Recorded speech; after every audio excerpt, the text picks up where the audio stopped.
I would like to give you a quick overview of using the brander for the Easy QR code generator.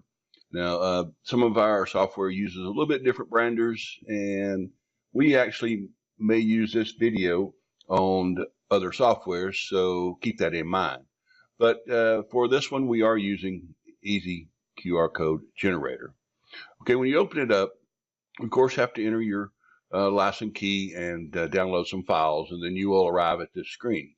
So the first thing we recommend you doing is create your advertisement. And this up here is basically an advertisement, the same way it will look in your software. And you can preview the software. Again, keep in mind, that's not going to fit in the screen there. Just a second. Let's go ahead and get that a little closer. That's better. Okay, of course, it's not going to show you the header up here and everything, the software header, but it gives you an idea of what your ad and your buttons and stuff will look like. So we'll keep that in mind when we're branding here, that you can actually look at the software, preview it. Okay, so you can create your advertisement first, and what you're doing is you're going to create it and then upload it to your web hosting account. So it's actually alive, and you can change it anytime that you would like. That kind of gives you a little better control on your ads. So we've built in a ad creator here, and I'll note it is important to note that you can, if you've got an affiliate banner code, you can paste that into an HTML document and serve that also. You do not have to use our ad creator.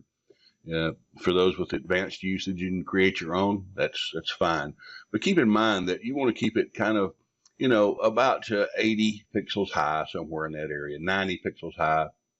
You're not restricted, but you don't want to make the software look shabby. So, and this is just a simple one up here. Now let's go ahead and just as an example, I'll show you real quick. You can create your own. We have provided some actual layouts here for you, and you could use the div like that and then change your own wording in here and your own links. This is just like a normal editor of any kind there. All right, so and people that don't like messing with the divs, we put a standard table in there, and I'm hitting the new button there in case you want to know. And you could do just a text banner. It doesn't really matter. So I'm not going to save that. I'm going to do a cancel. So you would do that, and when you get to you get your ad correctly laid out, you would agree to the terms, and then download the zip file and upload it to your web hosting account. Now here is the URL that you will enter. I'll show you here in just a second, and it's just there for your information. You can copy it and test your ad after you upload it. All right, let's go back to the main menu.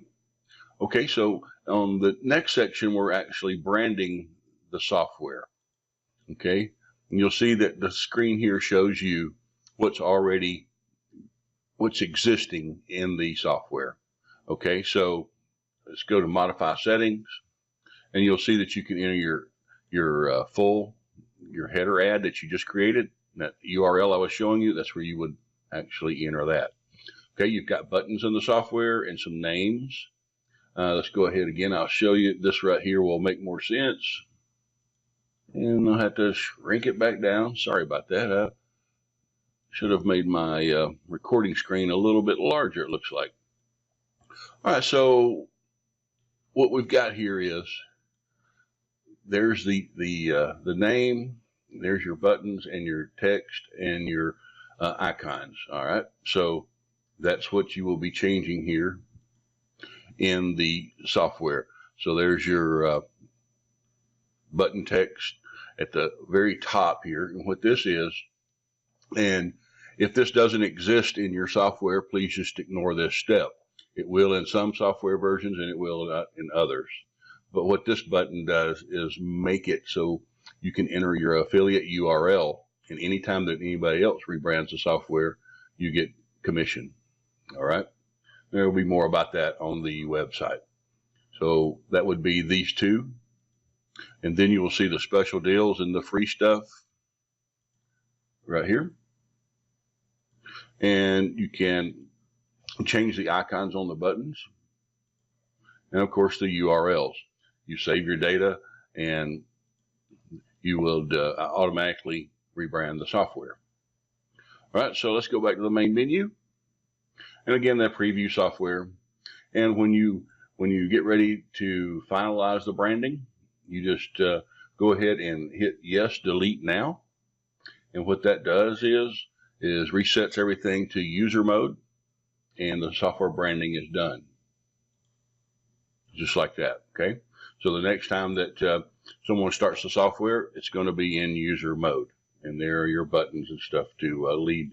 It opens the user's default browser. That's a quick overview of using the Brander. It's pretty simple and straightforward. I hope you enjoy it, and see you in the next video.